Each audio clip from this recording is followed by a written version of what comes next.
let's bring this meeting tonight, April 5th, to order. Would you please rise for the Pledge of Allegiance? Pledge allegiance to the flag of the United States of America and to the republic for which it stands, one nation, under God, indivisible, with liberty and justice for all.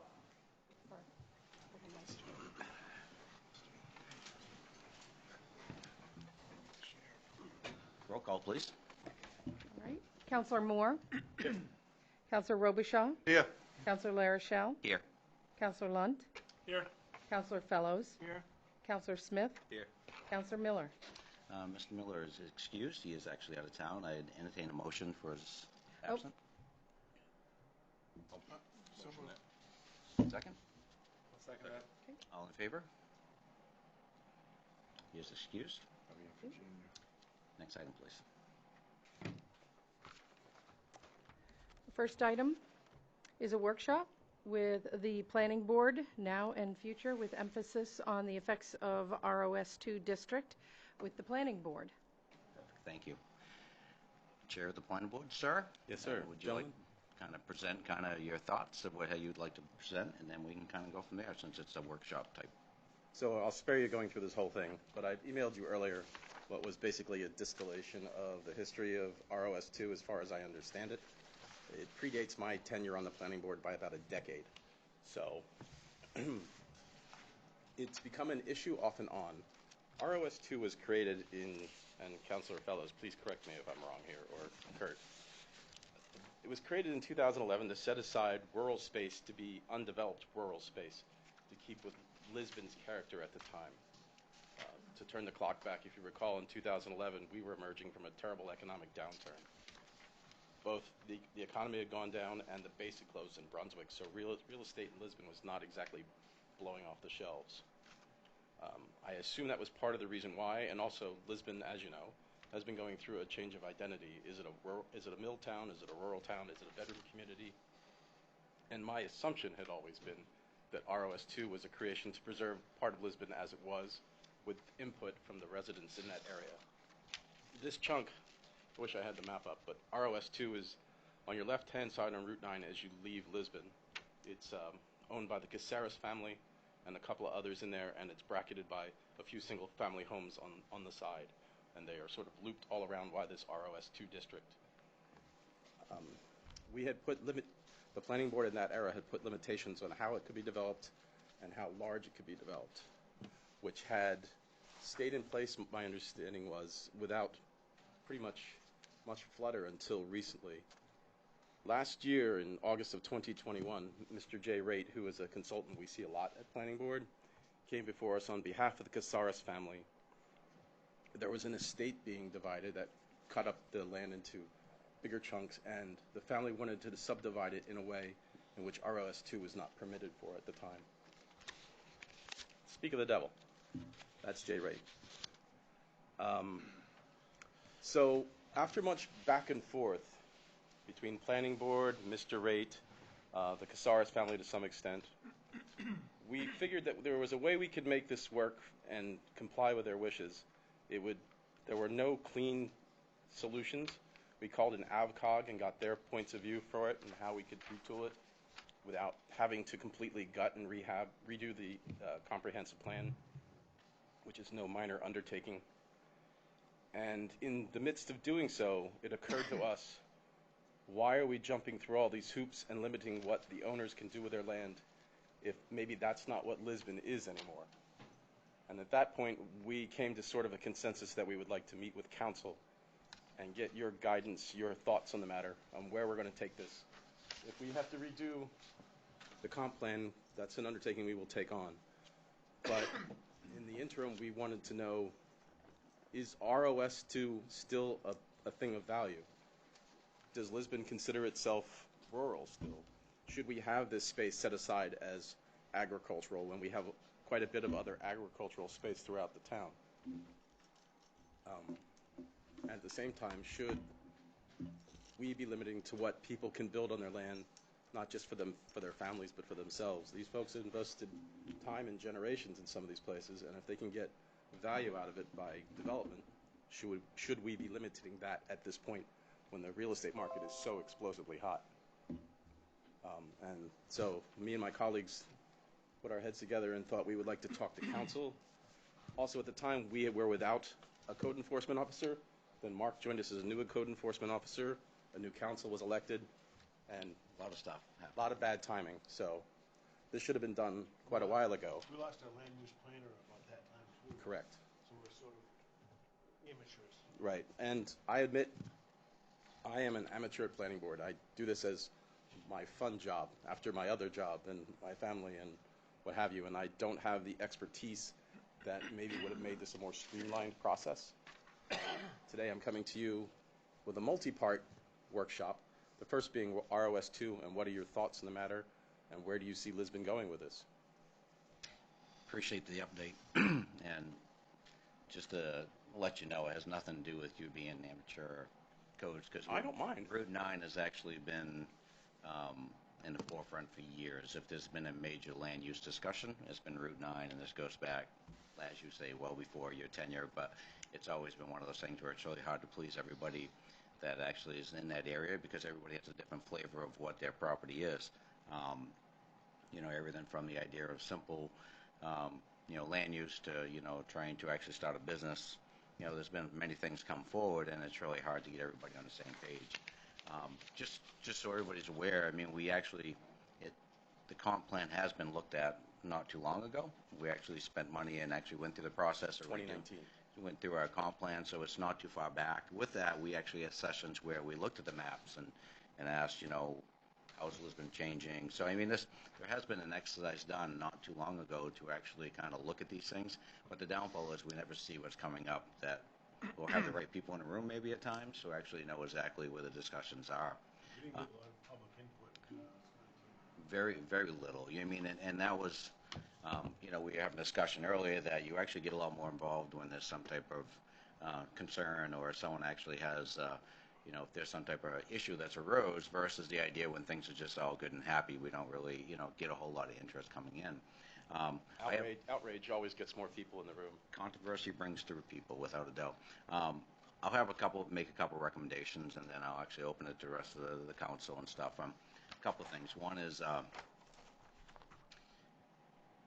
think we, as a council, have got to figure out where this actually plays with the planning board, because I don't really see land development research coming up with plans as actually part of the planning board. I really don't. I see you as the end result of once this is done, people come forward to actually try to work with the rules in place to actually come up with a, you know, a solution to, you know, getting permitting. But I don't see you as a group of people that actually do the research and get people together to actually come up with a plan on how we change it. I think in the past, the comp plan's always fallen underneath the planning board, only because that's really been the only entity that we've had to actually work with it. And it does fit within the planning board. But when you have projects like this, I think it's very time consuming, and I think it actually has to be a more staff directed versus the idea of people that volunteer their time to actually deal with the issues at hand. With that being said, I think we have some tools that we can work with as time goes on to actually make that work. And the tools we don't have, I think we're going to have to hire in to actually make that process work. I would like to see, you know, Route 9 as a whole looked at, but also, I mean, this particular area. I mean, we actually, hopefully in the near future, are going to fulfill a position of economic and community developer, and I think this could be a project that actually would fit within those guidelines of what I would like to see is everybody that has a stakeholder in that area come in and actually have a workshop where we actually and ask them what they really want. You know, I mean, if this affects, you know, a dozen people and all a dozen people in here and they all have the same outlook of what they want to see at the end, I think that's really important. I mean, if this is 2 out of 10 that actually want it done. Probably 100 lots involved here. 100 lots. How many different owners, though, do you Probably think?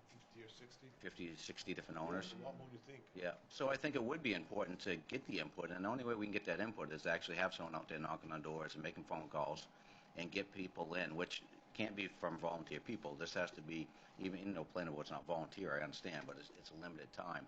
Yeah, so it's something that does need to be done.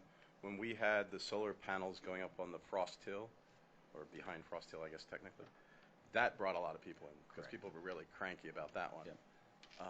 And it was good, from my point of view, to get the input of the people who were both for and against Absolutely. to see where they were going with this, because from my point of view, in my other life, I'm a bureaucrat. And pushing through regulations for the sake of regulations is counterproductive. And if the people there won't live with it, there's no point to it. So I would like to see input from the folks there. Yep, and I think that's something that could be done. I mean, that's, you know, we get a very aggressive management team in place to actually look into actually get all our positions actually hired, and you know, with an assistant manager and someone in the economic office. You know, I don't foresee, you know, once that's all in place, that this couldn't happen. I mean, I would like to see Route 9 as a whole. I mean, if we're going to revisit our, you know, our plans, you know, our comp plan, I think it has to have a lot more of a comprehensive look, you know. And Mr. Lund, when you're talking about that many, are you talking just on Route 9, or are you talking? Look at the map, and the top section is in blue, I believe it's in blue or purple. Yep. The three different sections there, one on end of Gould Road in Route Yeah. 125, that's by the farm. Yep. Yeah, there's another section on that. Route 9, Yep. which involves Upland Road and the big farm on Upland Road, the Yep. dairy farm. Yep. Crosses over to King Road, where there's a farm over there too. So there's several farms involved. Farming was what drove this whole thing. This is Anything the on Route 9 125 at corridor all? here, and these are the lands we're talking about. 125 On the other side of one. Yeah, 125 in Gould Road. That's where that blue on the right-hand side is. Mark, Yep. can you zoom in a little bit? 'Cause that's a pretty large area there. Yeah, there's quite a few lots. It's divided up into, I'd say there's 50 lots, 60 lots. That's what's Individual owners. yeah. A lot mean- of them are large lots, you know, farm fields, a lot of farm fields, even if they're not active farms, there's a lot of. And they do abut busy arteries that flow through the town that if Yeah. I were looking at with a developer's eye, Well, yeah, I mean, I just think it's going to be important to actually get the players of these property in. I mean, whether or not this actually is still a zoning. I mean, do we limit down what our land use is? I mean, narrow it down and actually get away from this, or We'd do have we to directly tune it in? contact everybody to get them to come, because even if you just mailed everybody a notice, they wouldn't show up unless they felt threatened. Well, Go ahead, sir. I was gonna say, one, I would slightly disagree with you, Fern, in that land use development is part of the planning board's jurisdiction, because by state law, that we can develop somebody to figure out our comprehensive plan, either through the planning board or with a select committee, but it comes from that direction. So that's where it kind of originates. That doesn't mean that they don't have to shouldn't take in what the whole town thinks, or what the town council thinks, and I understand the approach to us because of that.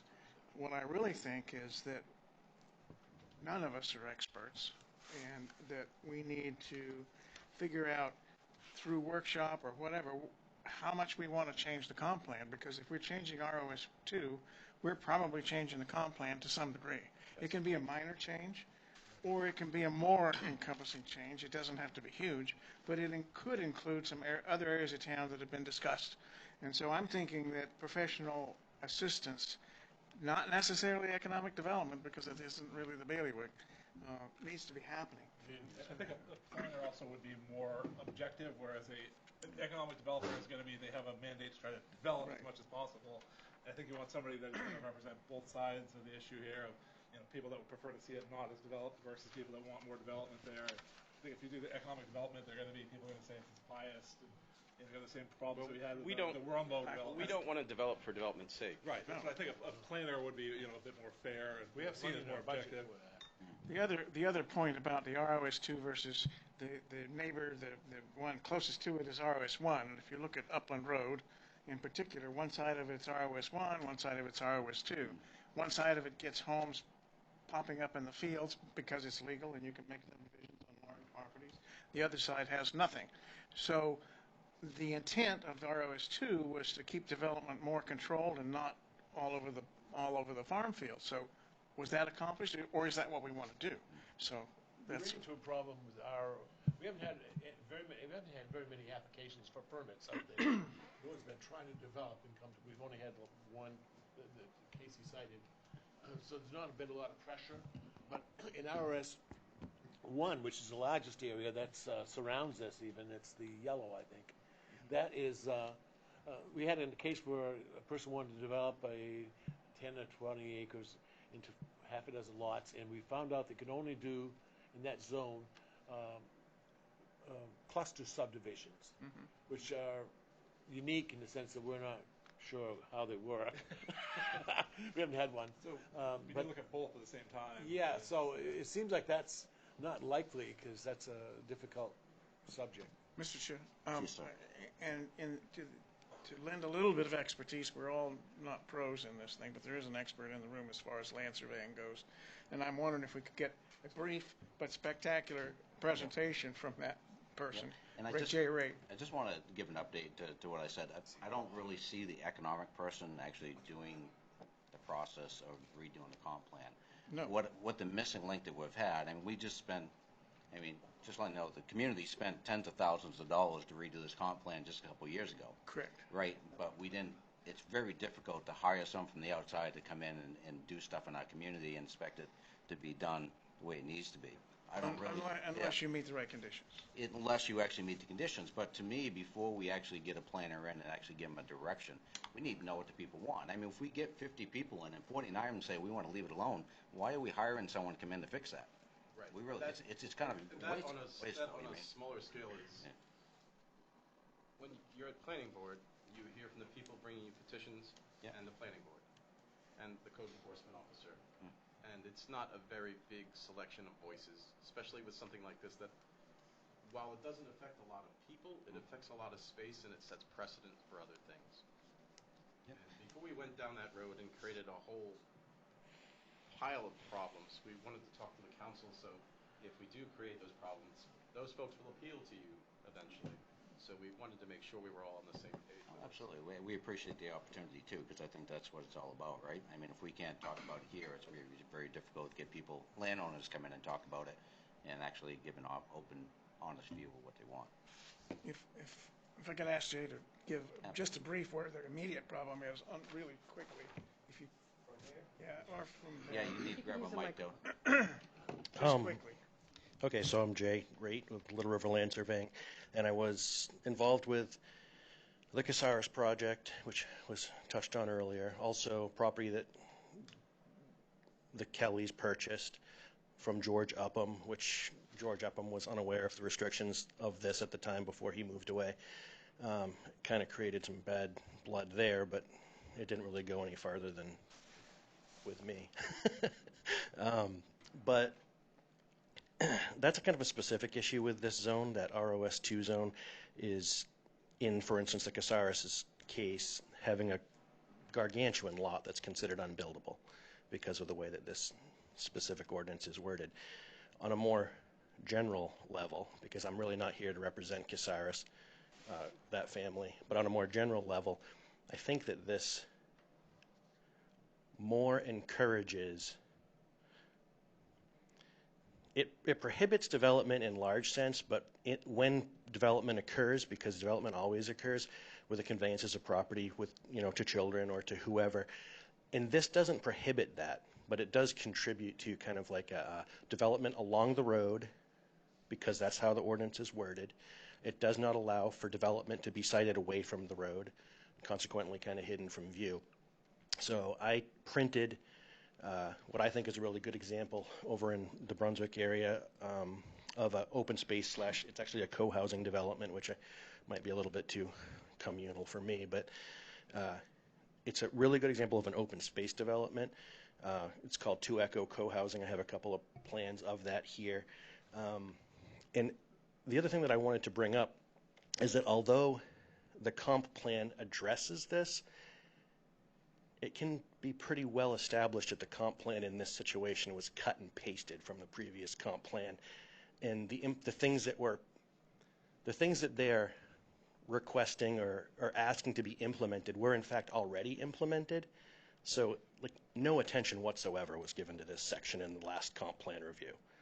If it was so cursory as to have missed the fact that the town had implemented those ordinances in line with the previous comp plan 10 years before. So that's trash as far as I'm concerned. But it does create restrictions as far as modifying these ordinances. One of the things that I recently found, I printed section 66-155 under open space subdivisions, but I actually think it might be 66156 actually says that in ROS 1 and ROS 2, open space subdivisions are allowed, even though later on in this specific ordinance, it says that all subdivisions are prohibited. So there's other things that need to be addressed, or rather, that wouldn't even have to be addressed if an open space development situation was allowed, which is a more responsible way to develop the property. You know, citing, like in this situation, homes kind of in groupings away from visibility from the highway. It allows for, I think, more responsible development. And I'm not necessarily, as a surveyor up here, saying I love development, but I do live here, and my family lives here, and I've worked with a lot of you, and I want to see it done responsibly, and it irks me when I see it done irresponsibly.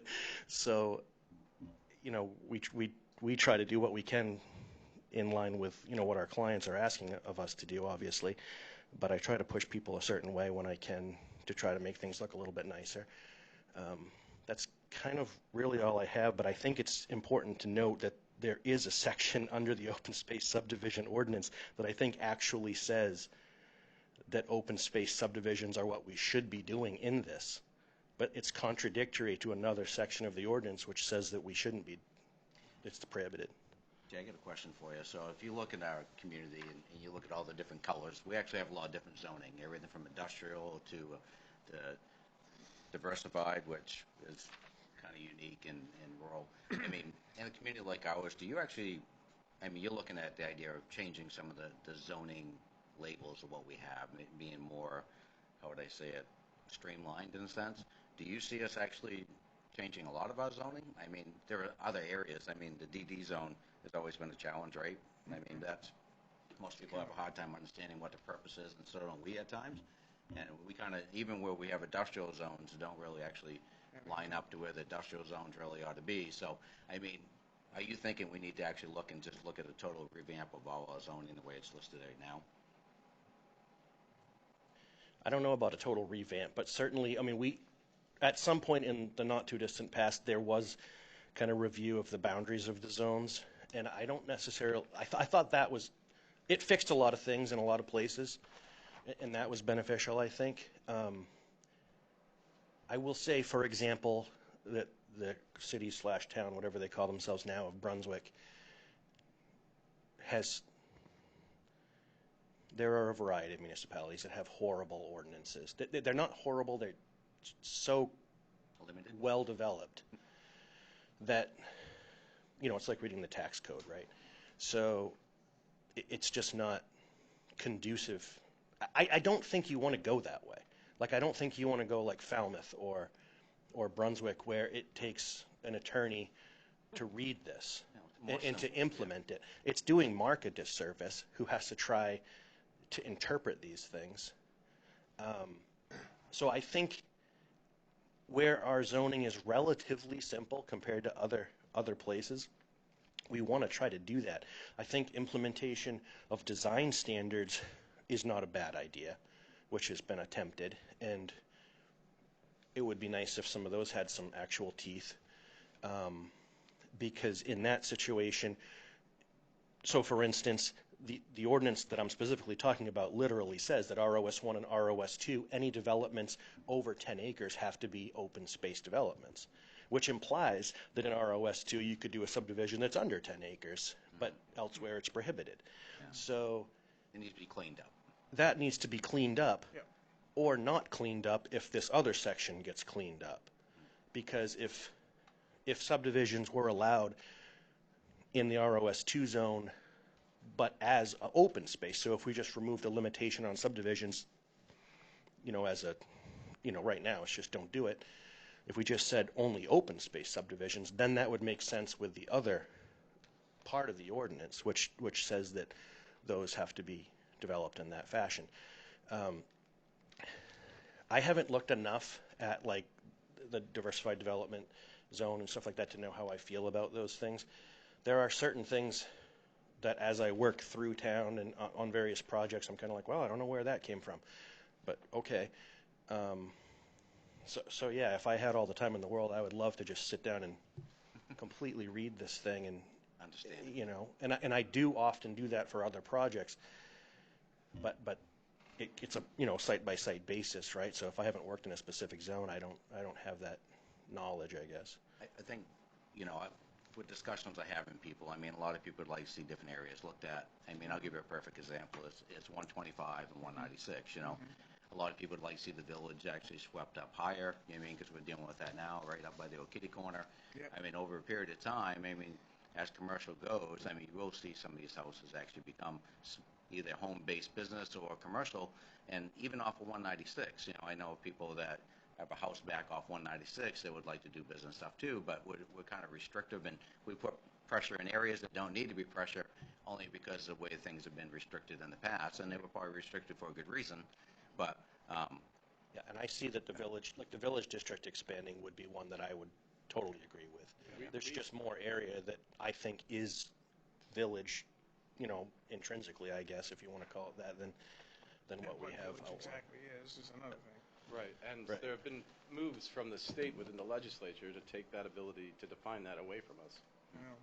so I guess going back to the idea of, you know, there's no question about it, and I don't think that the town has any concerns with the idea of bringing somebody in to actually help with the process, but I think from what we've seen with the last comprehensive redo, I think we need to have a definite idea of what we want done and actually have an end game and lay it right out initially, and I think there needs to be some homework done before then. Yes. And who does that homework, I think is kind of a question, and I will kind of lean on Don, where do you think that, because I don't think the planning board's the one to do all the homework. I was just going to say that I would take some of the heat for the last comp plan. We debated that comp plan for 2 years, in various stages, and we'd come to a planning board and we'd have the planner. We had him out there, North Star. but he wasn't really working for anybody in particular. They were very good. He was. Yep. Yeah, he was good. He was a limited staff then. Yeah. A much smaller staff than he has now, but he didn't have any direction except when it got it from the planning board, and that's not really blamable on anybody in particular. Our codes enforcement officer wasn't in charge of him before, and so he didn't have a boss. So he kept looking for things to do, and we didn't give him to him as a planning board. And then when it did come things to do, like the planning board, let's get this comp plan done because we got a 10-year deal. Let's get it gone.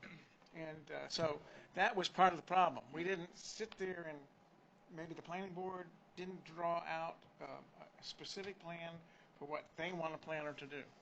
And if we have a planner as a hired planner for a job or a specific purpose, that's different than hiring somebody to be sitting on the board.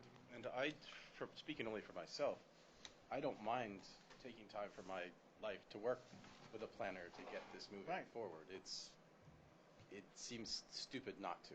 But to sit there and ask you to write all this stuff and figure it all out, that's not happening. I would ask for a substantial raise, first of all. And I just want to be clear too. I mean, as a community, as a town, we're actually trying to put a lot of emphasis on training and actually having the proper training in place.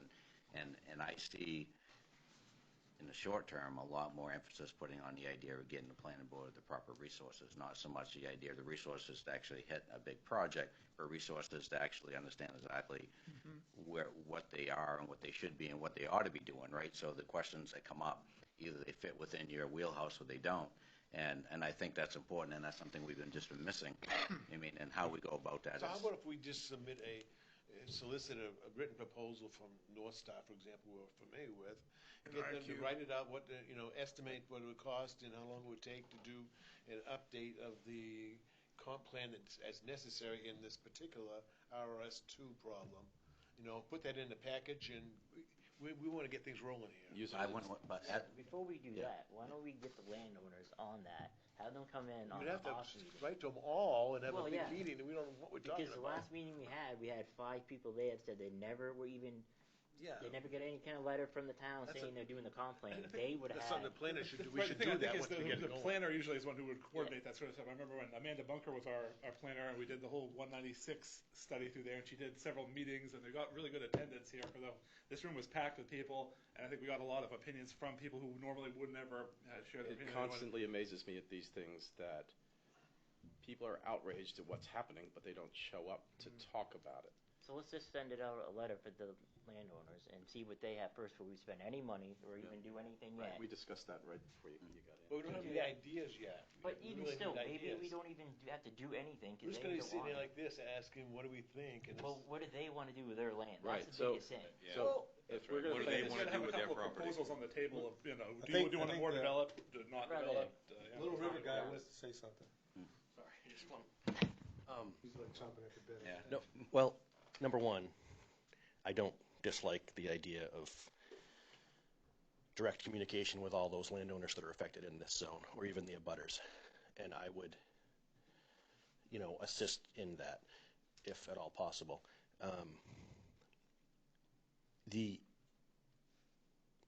I think there was a lot of time and effort that went into that Warumbo study, or the studies surrounding the Warumbo redevelopment. And one of the things that I'm taking from that is there was a significant desire for housing. I mean, whether you want views or not views, or this is a good idea or this is a bad idea, implementing the availability of housing elsewhere in the town might take a lot of pressure off the whole save the view situation at the other end of town. And so we have spent a significant amount of money with some planning, not specific to this, but that does give us a great deal of information as far as what the people of this town wanted who did respond to that survey, or whichever various surveys it was. But in this situation, having something maybe similar to that, or even like a low-key situation, and I don't know how to implement that. You have way more experience with those things than I do. And I know, because I'm only here for when my projects are here, or when I care about something like this. So You're here more than we are, Jay. so I know that it can be difficult to get people to show up and voice their opinions. But if we make the attempt to reach everyone, we've done Right. our due diligence. We've jumped through the appropriate hoops. Right. I think it's valuable to recognize that study existed and it was something that was there. If I could interrupt for just a moment, whenever people speak, can you please use the microphone? Because we want to make sure that the public who's watching can hear you. Thank you. And that Lisa can take notes. Yeah. I have a couple of questions. Shoot. The purple area that we're talking about Yes, sir. is owned by how many people? Oh, you probably got 60, at least 60 lots in that whole 3 sections of it. We're talking about just the one on Caceres, Route 9. Oh, which one? The one that borders where the Caceres issue is. That one in the middle? Yes. There's probably several dozen at least right there, or more than that maybe. Because There are, because that's Upland Road and everything. if I hear what you're saying, what you said before was all the yellow area you can build on. Anybody No, can no, build on. you The can't. rural is one, which is restricted, but not as restricted. Not as It's restricted. two, which is very restricted. It's all in the low growth zone. Okay. And I see carve-outs on that area. Obviously, the cemetery on Upland and the Weber, probably the Weber place on the corner. Houses there. And then as you go,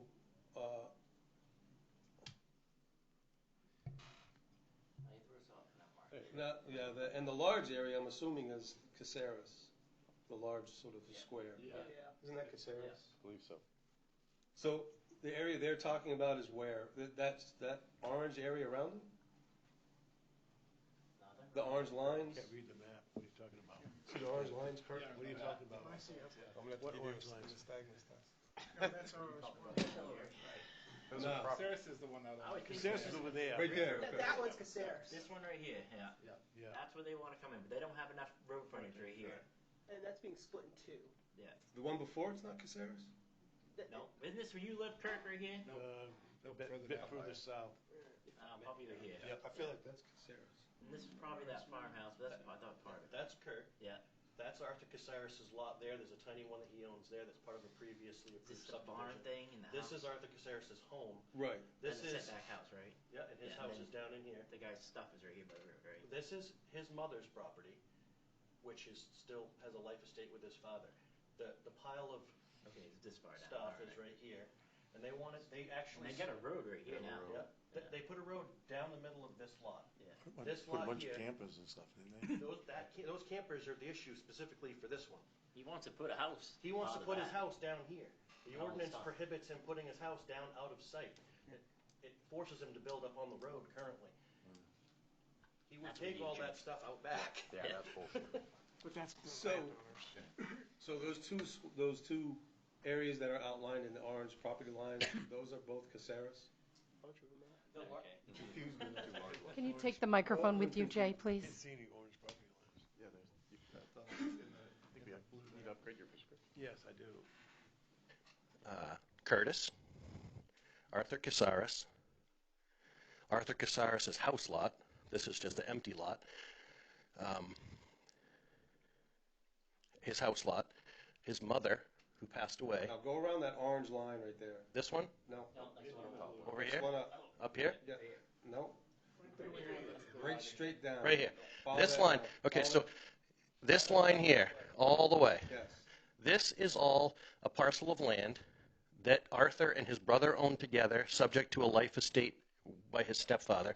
This piece here, Okay. which is 50 acres, is the piece that the estate just divided. Arthur owns this piece. His brother owns this piece. Okay. They are considered unbuildable lots at 25 acres. So, I mean, that's the question, right? Isn't that why we're here? Yeah. That's what started it. That's what started it. Okay. It kind of spiraled into bigger stuff after that. This was George Upham's property, David Bowie's property, Right. a whole bunch of Botma property. So those carve-outs into the purple off of Route 9, are those grandfathered places, or did they have the zoning changed so they could build there? They predate the adoption of the ROS2. They were So grandfathered. they are ROS1. So that when ROS2 was adopted, they just went around them. ROS2 So was the what, house they just 2011? built was within a year or two, right? The big spot right there, Oh, okay, so further up. the big house. Yeah, because where he lives, you were saying right there where he Arthur lives. Casares, Yeah. yeah. How long's that house been there? Yeah, that's been there It's been there a long time? at least 15 years, something like that, Been maybe. that long already? So if we change those two big squares to yellow, or ROS1, whatever you want to call it, does that resolve the issue? Well, we want to give the people behind them the same opportunity. The problem is one of the problems is we don't want a spot zone for Right. Yeah. that One creates can. that One creates an Can the other property owners come to the board like Yeah. like the Caceres did, and then we can deal with it then? If we spot zone there, we create an indefensible position for the rest. We create a place where we say we can spot zone for anybody, for anything, and the zoning means nothing. Zoning's supposed to be for the neighborhood, not just. And we get sued. That's supposed to be individual Yeah. needs. And I would not. Big request of variance. That's why it's so complicated. Yeah, I would not be comfortable in my role. There's no variance for that. I proposed a solution for Caceres in changing the. I saw that. And I think it works, but we even decided then that that required, even minor as that was, required a change in the comp plan, which is ridiculous, but I think we need to stick to the comp plan, because nothing we propose is gonna work without changing that. I feel like your feet are like stuck in the mud. Yeah, we are. And the reason is because the state requires those comp plans, and one of the things they do in there is you require you to identify growth zones. And this area you're talking about is not in the growth zone. Growth zones that we've identified in the town are where we have sewer and water. It's really difficult to build out in the country because every house has to have a septic system and a well, and it's. That's where most of our growth really is now, is destructive outside to of land. our But utility area. Here's the problem, though. We created this comp plan in 2019. The world has changed. Lisbon has changed. That is for a different time period, and we really need to reopen this and look at it again, because people are moving in droves, and changes have to be made. We have to market study. Lisbon is a hot place now. That comp plan is in the old world. We really need to look at it and look at the town. That is one is of the the problem. contributing factors that got us here tonight. we imagine have to throw it having away. 25 acres and not being able to build on it. Well, and that's I the put thing. myself in their I feel position. like Come the on now, landowner, it's I- 25 acres. Because honestly, if you want to keep it as agricultural, there are ways. The Maine Land Trust, the Maine Farmland Trust actually has ways you can do agricultural easements if you want to keep it as agriculture. You can do special easements. That allows the landowner the decision of how they want their land done, and that allows other landowners to decide how they want to use their land. I would rather put it in the landowners. And this is how this spiraled from being, can you move things around so I can use my land, to a bigger question that we brought before you folks for where do we go next, basically. Hardest thing is hard to hire someone from outside the community that doesn't know the community to make those decisions. You really got to have the people that are vested, that own the property, that come forward and tell you what you want to do. I agree. And once we determine what we want to do, then you can hire someone to come in and Or actually you hire somebody and have them meet with them too, so they can all learn. So The guy from North Star does understand the community, which helps a lot. Right, he's worked here before. Nobody else is going to help us. Plus, we have trouble spots we need to fix anyway. Yeah, when Amanda was here, a lot of the outreach was done through staff. I mean, Amanda actually facilitated the meetings, but most of the outreach was done through staff. I mean, here. So, from my point of view, there's like a You'd have to show me three-phase, a multi-phase way to fix this, but we don't have the muscle to do it now. We need a planner in some capacity who can give planning board guidance. We need to outreach to the people who are affected by this directly. If they don't show up, they don't show up. And we need to create something that's consistent and logical and can stand up to a lawsuit if it comes to that. So just doing spot zoning, while a temporary fix, is a Band-Aid on a big wound, and I would not be in favor of it. And we would have to look at the town as a whole. Yep. There's no question about it. We wouldn't just look at one particular area. Band-Aids, they hurt when you rip them off. I agree with you. The last thing you want to do is do a Band-Aid. Would it be possible to give a guidance or direction or whatever to the planning board to say, okay, you all indicated you want to address an immediate problem, so let's focus on the immediate problem, expandable through hiring of a planning service to accomplish fixing the immediate problem and expansion. And you guys draw up the guideline for that person that we hire, interview somebody, have whatever direction you want to have somebody come in first or after or during or whatever. Yeah, I am keenly aware, but because of timing and just circumstances somewhat beyond our control, that I do not feel that I have done right by the Caceres family. I have not been able to give them a yay or a nay, and we need to move forward with this. We need to put this to bed for now and address the bigger problem. This can be the kickoff to addressing the bigger problem. But we need, every time we have a meeting and I see the Caceres is on the agenda, I'm thinking, maybe I don't need to be there tonight.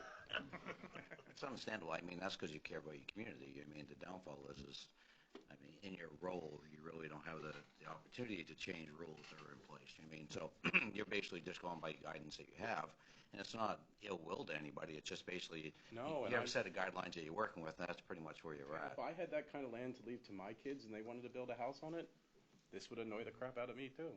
We had a public hearing on the proposal I made about Caceres, and the only comment we had from the public was from Mr. Raitt, who said his client didn't have 185, only had 185 feet instead of 200, which we asked for. Yeah. That's fixable, I think, but I think that's a technical fix. What we have, I think, is more of a problem than that. We can all see, if you're talking about it, we need to look at is this whole thing working? So tonight I'm asking for counsel, will you give us the tools that we need to fix this? If we can come to a conclusion that everyone would live with, will you back us up when we change whatever needs to be changed? I guess the tools, we'd have to identify what the tools would be. So if we bring you back a proposal from a company that you would accept, would that be the way to do it?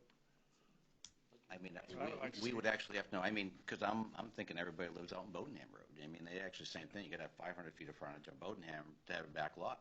So why would we fix a spot on Route 9 if there's tons of people that could actually have buildable lots out in Bodenham Road? So I mean, we have a town that actually this problem goes way beyond. We have to figure out what we have to fix. I think we need to fix this on Route 9 first and then start working our way around town and fix any other problems. I think we need to look at this whole zoning thing. We could we look at changed downtown from industrial to village now because of the mill site. We could look at 1 and 2 both. Yeah, we need to just look at everybody. We could do 1 and 2, so that would include Bodenham Road.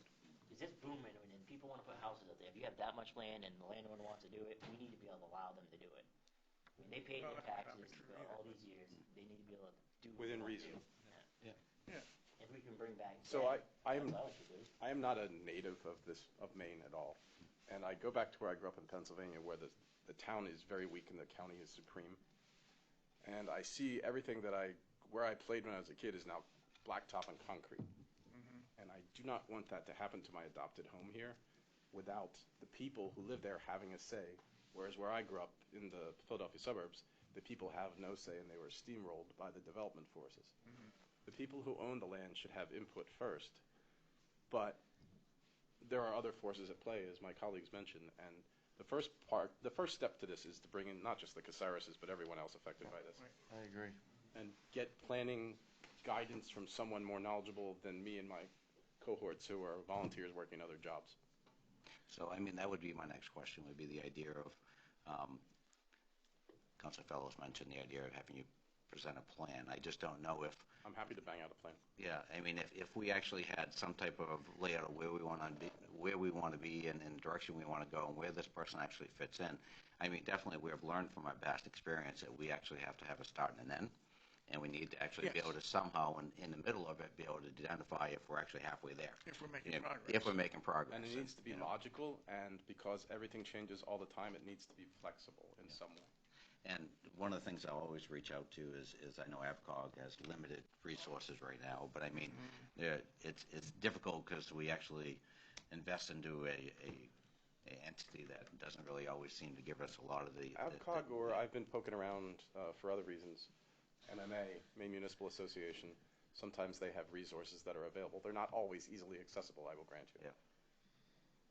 You know, it's challenging because I know even as an individual that owns property, that it's tough when your property gets rezoned and you don't want it to be rezoned, and it happens. I know I had a commercial property that actually was rezoned to village that I didn't want to be rezoned, which was totally ridiculous. That's because you didn't show up. No, I was there for all of them. My voice, my concern, but it was one of those things where it is tough to have a group of people change what you own just because they're doing it for somebody else. And so I agree. You need to have everybody's input. I mean, to me, to change a commercial property into a village property just because someone has an idea that may not even live in that community, to me, that's ridiculous. So, I mean, you need to have buy-in from the local people to figure out what that is.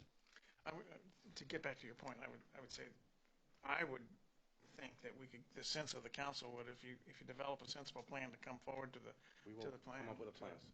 That would be a good thing. I'm personally willing. How do we communicate to the public, that all these landowners here, which is dozens, is what I'm hearing, what the difference is between the RS2 and the other zone that we're trying to do here, so they understand if we do change it, this is what can create for you to do with your land and your neighbor land, right? I think they should be able to understand what it means to them. We will. Right?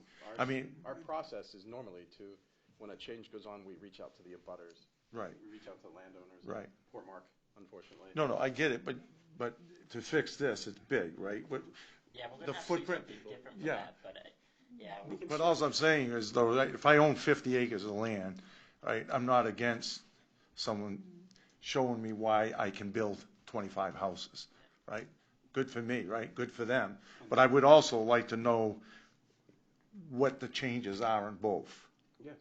And then so I understand, then I can start asking questions right along with all these neighbors to make sure we are doing all the right things for each other, right? I wouldn't want to be your neighbor with 10 acres and you got 25 and I didn't understand something, and then now we have bad blood because it wasn't understood. The best we can do is reach out to them, invite them into these sessions, Right. explain them, put it in writing as simply as possible. But again, if they don't show. Yeah, if they don't show that, I get that, but I mean, shouldn't we at least mail them something? We can. Yeah. Right? That's all I'm saying. Because then if it comes back to us, we can say, Mr. Robichaud, you didn't show up, but we know you got the flyer. We have zone definitions for all these zones in town. They might be a little bureaucratic. We can Right. reword them. Right. And send them out to the affected people. But again, to go back when I started on planning board, we were talking about bringing the marijuana rules in the town. Everyone was outraged, but no one showed up to the meetings. Right. Now they all smoke it. Wow. More power to them. But that kind of thing is frustrating. That's something that people consider such a hot No, I issue. get it. I They get don't it. show up for. Yeah. Way more people show up for solar panels than marijuana. No, I get it. What percentage of that block is forested? That I do not know. Mostly. I'd say a lot of it. Forests and it's lot of probably fields. 80%. How much is tillable? What fields? Quite a bit. Probably, if 80% forest. probably. Those, No, doesn't look like 50 or 60 landowners. If those lines are correct, that's what? 1, 2, 3, 4, 5, 6, 7, It is not, I can tell you. 17 or 18 maybe? Count it for me, Chris. But I think one family owns multiple plots. I'm not talking about that one. I'm talking about This just is a lot of residential. wooded right here. That's a field. This is wooded. If you change that, so it impacts the other. There's a field somewhere in between this. Because that landowner came to us and said that he hazed a lot of that. So I believe mostly this right here is probably field. And this maybe piece here, but most of this here is wooded. So almost a 50-50. 50-50. But most of the people that have wooded area, they want to do something with it. The people that have the field right now don't want to. So the field owners is hanging and Yeah, doing they're whatever, hanging right? just, they don't really want to do any building on theirs, but everybody that has a wooded lot, they want to. But that's okay that they Yeah, want to stay but that we way, want to right? give And the other everybody ones the that want to build, let them opportunity build. later on down the road. If you decide, you don't want to hay anymore, you don't want to do anything with agriculturally, you can subdivide that and put some houses in there and retire comfortably. Yeah. And this is a lot of farmers have right now. They're actually closed down, the one on Upland Road. What do you want to do with this field? I mean, across the street, houses are booming up left and right. Yeah, they are, yeah. Well, why can't this one across the street? He can't. So, Well, look at Rickers. yeah. Yeah, good example. And just go up the street a little farther, that milk farm, they can't. But across the street, you can. So, Bill, getting back to the idea before we run out of time here. So you're going to develop a plan, bring it through your board, make sure it's what they want, I will put it on the docket for next time at planning board. We'll discuss it, get some general ideas. and bring it to council, and the council can actually run it through. I'll try to bang something together. Yep, That's and- next week, right? Is it? Yeah, that's right. Okay. But, I think one of the first things that is going to need to be decided is if we are just doing one area, one particular spot. I mean, are we doing everything in purple, or are we just doing should one do particular point? That one particular to get the Saracens what they need now, but we need to keep going. Yeah, we can't just do a one and done. We Start need, there, but we need to just keep moving on the rest of the RS1 too, and just That's why the plan. Jay, may I ask you a question? If next planning board meeting, they actually said, hey, look, we're going to take this, and we're going to actually change the comp plan and make this work, how long of a process is that? From that point? I mean, that's not an overnight process. No, Modifying the comp plan? Yeah, because we actually, not only do we have to actually approve it to the community, we actually have to have AvCog reapprove that also, right? I mean, it has to go through the state. I don't know how long They that don't have a takes. planner That's- right now. I rarely. They currently don't even have a planner right now to have. So, I mean, so nothing we do is going to be quick. I mean, I guess that's my point, right? Well, You don't have to you go through could, you could implement the Band-Aid, I think, that Curtis, It's not a Band-Aid.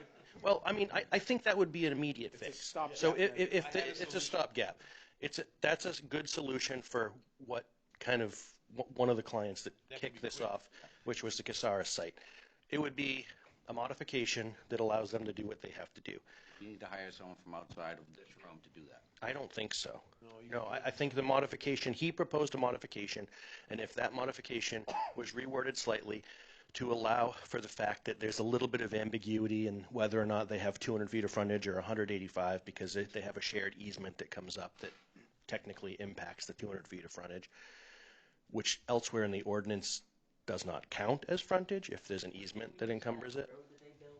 Okay, so if You can't, one of the things it says specifically in the old, that just creating roads is not a road. That is correct. You right now, all lots have to be created with frontage on an existing publicly maintained road. But the strikeouts that Curtis is proposing remove that.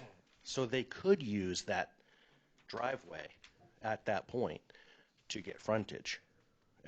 It wouldn't be a back lot because they have so much frontage along that. So it would also not be contradictory to the prohibition against backlots in the ordinance. because it wouldn't be backlot. At what point did you determine that this triggered the change in the comp plan? Well, we don't know for sure. It's an assumption. That's why we need a planner, somebody that's experienced with this amendment process. We Like don't she know. was. But it seems to me that there's just one line in the whole comprehensive plan about this subject of the lot size, only one line. So I personally don't think it would require an amendment, but I don't do that for a living. So, if I may, and I'm sorry for the time, it disallows backlots, disallows any subdivision, period. Say that again? No. Well, family would not be a subdivision, but the lots have to be created along an existing publicly maintained road. So even currently, if you developed a road, if you put in a private road, full blown to town specs, but you kept it private, like Kelly Lane, for instance, or whatever that's called now, might be Fairbanks. That's a nice road, better than some of the other roads in town. But that's a private road, but they have frontage off of it. That is not allowed currently in this zone. It could be allowed. His proposal technically would allow that because of the things that he struck out. The other thing that I wanted to mention is one of those homeowners, landowners, or their family that just raised the house over on Upland. Yep. In the past, one of those family members expressed interest to me personally about tearing that down and rebuilding a house there. Depending on where they wanted to build that house, and depending on how strictly you interpret this ordinance, they just made it so they can't build that house there. So, because the overall lot is a non-conforming lot. It had previously existing, non-conforming use, but when they removed that home, it may have stripped it of its, quote-unquote grandfathered status, or however you want to call that nowadays. So he might have triggered something there that he's not going to like later. And also that homeowner in my conversations, or not homeowner, but family member, has said, this is what I use this land for. I don't have any issues with other people doing what they want with their land. Like, not really sure how this came about. Thank you, Jay, very much. To kind of wrap this up, just so before we get into the 7 o'clock hour here. So I guess You need a plan. I would leave it out to the planning board chair to develop a short-term plan that actually would remedy some of this, but with a guarantee that we continue moving forward, and how that plan would be. I would want to see it as one plan, meaning that not just taking care of this one issue, but what our plan is to actually take care of the rest of it. Because I wouldn't want to vote on just one particular issue. I would want to make sure everything, because I can tell you a dozen different places in town that need to be looked at and reevaluated. So No, and we're aware of that. We've done enough. I've only been in planning board, I think, 4 or 5 years now. And we've done patches and fixes here when Don was the chair, things that weren't foreseen in prior planning or just popped up because that's the way development happened. And just to be clear, Jay, I'm not actually asking of anything here, but you feel that we can actually do the step 1 in this remedy without actually going out to outside planners. Just it's more something that can be handled through you, assistant planning board. I believe, from what I know of the subject, that we can deal with the Casares issue in-house. Okay. To go outside of the Casares issue, we need more moxie, more muscle than I have. And you also don't feel that we should leave it alone at the Casares issue because we create more. No. We have to. This is a genie out of the You're going bottle. to end up with a rolling thing here. So going back to my thought actually on timing, so the Casares thing we actually probably could deal with in a matter of a couple months, the idea of implementing it and going through the process. The other part I would want to put a timeline on that within the next year, we actually, from the start date, that we actually have a solution to where the rest of it's going. I would hate to lose the long-term picture. That's something we can put in place, and I can dump on the next chair when I leave in July. There's 50 ideas in the comp plan. I am. Since we lost our planner, you guys took away our planner, We had a planner, we used to take care of this kind of thing as a regular course of business, and now we're reduced to begging, essentially. And I can relate to that because I was there both before and after, and I understand it. I understand the fact that he had a lot of loose ends and didn't have a lot of direction most of the time. But when he did have direction, it was very useful to us. But his strength, when I was a newbie, Amanda was there at the beginning, and then he came in, was Ben Smith. Ben, thank you. If nothing else, he was able to compare and contrast what other communities were doing. Yes. And he gave us precedent Yep. that we could fall back on, saying, well, we did it this way because Lewiston did it this That's way. why planning and economic development work so well together usually. So something like that is invaluable. And that was one of the other things I was going to bug you guys about We're tonight. not being proactive anymore. A planner and training for my guys, something like planning board idiots when you start, because all of us are amateurs when we start.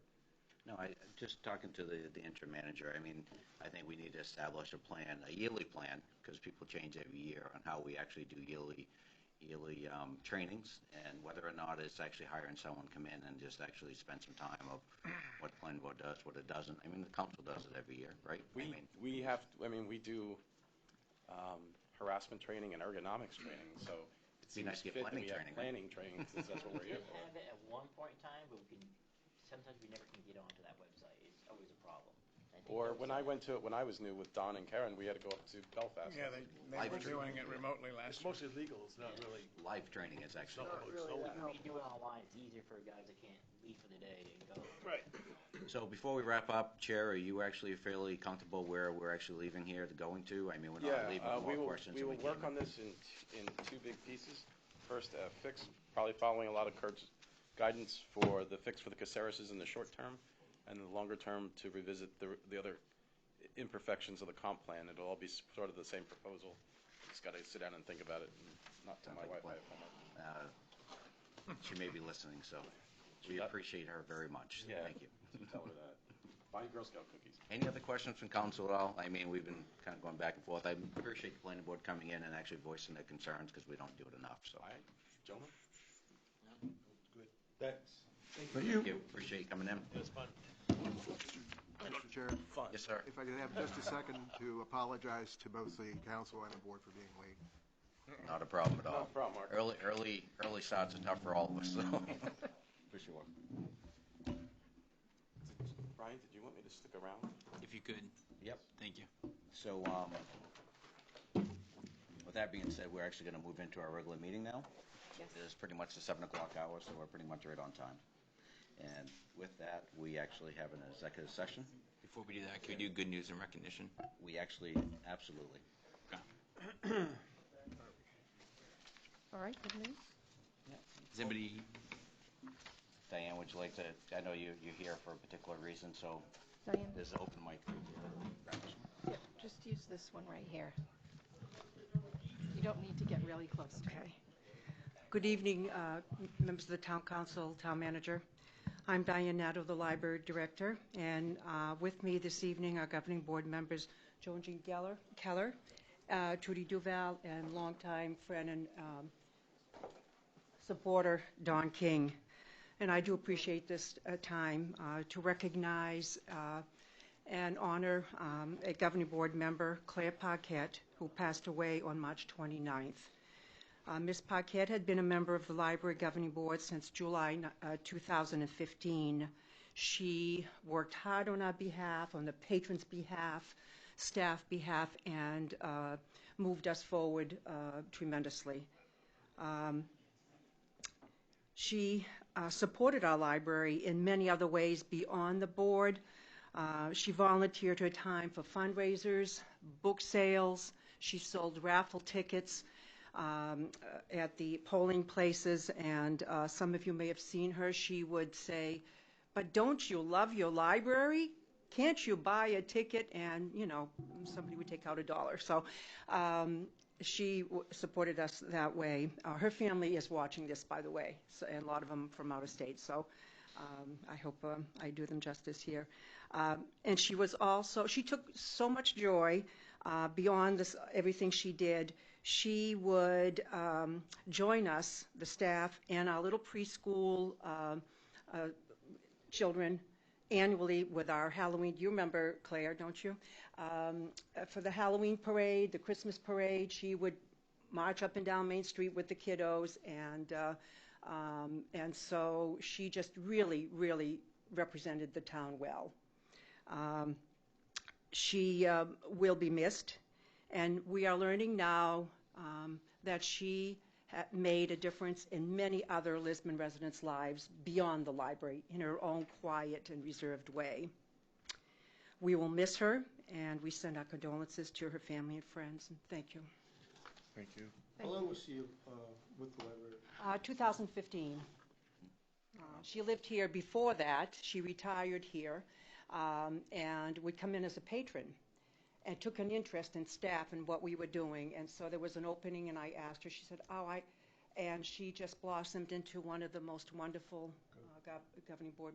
Loved the patrons, supported the staff, and just loved those children, and marched up and down Main Street with the parade. And do you remember when, I think it was last Halloween, and there was a little guy dressed as a police officer. He was the cutest little guy, and he was the son of a fireman. And Claire happened to see him and said, "Oh, you're a policeman." And the father said, "But I'm a fireman." And so little boy wanted a picture, not with Chief LeClaire, but with Chief McGee. So it made her day. Thank you for your time. Thank you, Diane. Thank you for allowing me the time. So we are going to go into an executive session. Correct. So we going to go into a different room, or? Yes, we can go right into that room. We can go into that room there. So the executive session, Order 2022-76 per MRSA Section 4056A, Personnel Matters. Make that motion. Anything Second it. All those in favor? And this should be very short. We should Yes, not be very long short. at all. I'm just going to grab Mr. Cool.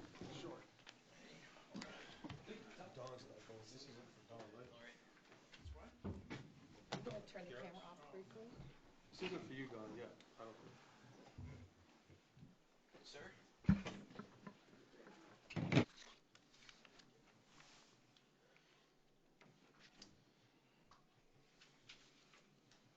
All right, lights back on. Entertain a motion to come out of executive session. Make that motion. Second? Second it. All those in favor?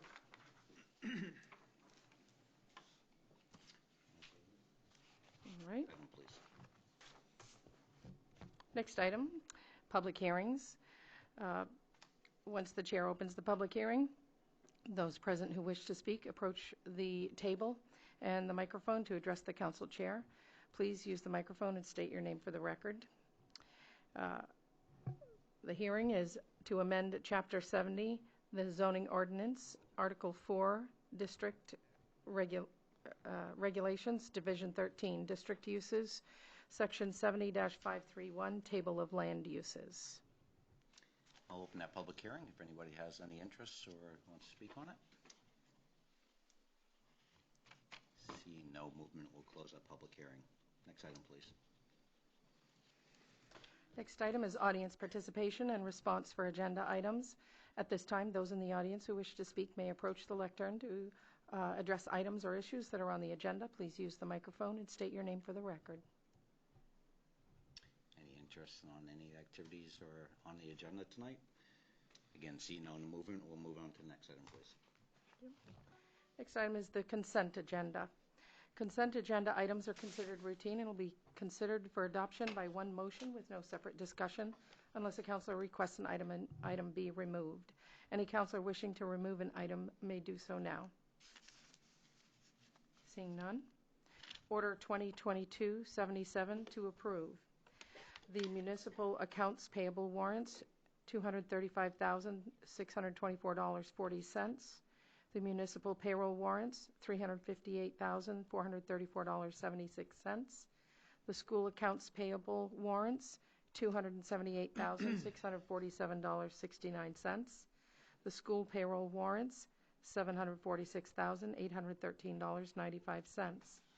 The special meeting minutes of March 8th, 2022, and regular minutes of March 15th, 2022, and workshop minutes of March 22nd and March 29th, 2022.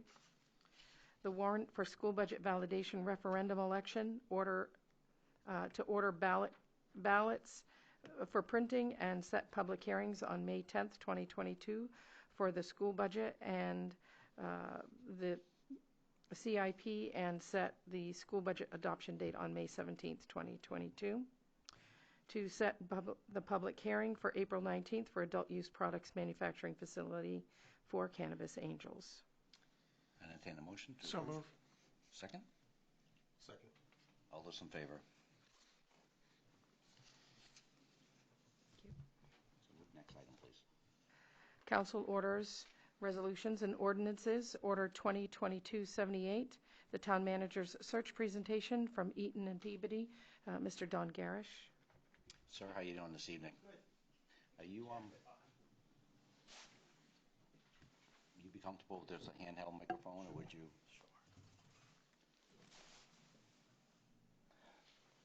You can leave it right on the table if you want to, so, but you can hold it if you prefer to. No, that's fine. Okay. Thank you, Council, for allowing me to be here. I hope you all got a copy of the proposal I gave to, Yes. yes. Yeah, they all got one. They got one. They might not have it with them, but they. Okay. A little bit about myself. I'm a retired Maine manager. I had 38 years in the profession, 10 years in Gorham, and I retired out of Brunswick some 12 years ago. Since that time, I've worked for Eaton Peabody Consulting Group, and I've done over 60 searches in the state. Copies of those communities I've done searches for was in the proposal. I also do interim work. I've been interim manager in too many communities, 10 now, I think, helping them out. I do some work with councils and managers, how to work together. So done a lot of work. So the proposal I gave you, just for some who haven't been here, we did the search for you, how many years ago? 7? Yeah, 7 years ago. 7 years ago when you hired Diane. And the proposal I gave you, I just want to go through quickly to kind of give you an idea of what we do. If we are to go forward, the process that we use is, first thing we do is set out a timeline that lays out exactly how we're going to do the process and the timeline to do it so that everybody understands this is what we're going to try to do. I drafted one just to give you an idea what the timeline might look at, and I think you all got copies of it, if I'm not mistaken. And it's about a 2.5 to 3 month process to get everything done. Once we have an agreement, we do a timeline, draft an ad for you folks, you approve it, you decide where you want to run it, whether it's nationally or locally for the position. We sent the ad out, we get the resumes back. One of the processes that we do, and you can do this or you don't have to, but one of the things we've done the last, I'd say 8 to 10 years now, is we do a process where we meet with all your department heads and we give them the opportunity to tell me what they're looking for in a new town manager. I also ask them what are the issues that Lisbon is facing in the next 5 years. And I have an email address. Any employee that wants to do that can send it to me. I also would recommend you do a public session. Invite the public to come in and ask them the same questions, just to have input. Once I get all that, I put a document together, and it's not a document that says Don Garish said this or someone. It just gives you the thoughts I've heard from everybody, and it gives the public an opportunity to have some input, gives your employees an opportunity, and then we put it out for the public to look at. As important, candidates can look at it to see what the community is thinking about. Once we do that, the resumes come in to our office.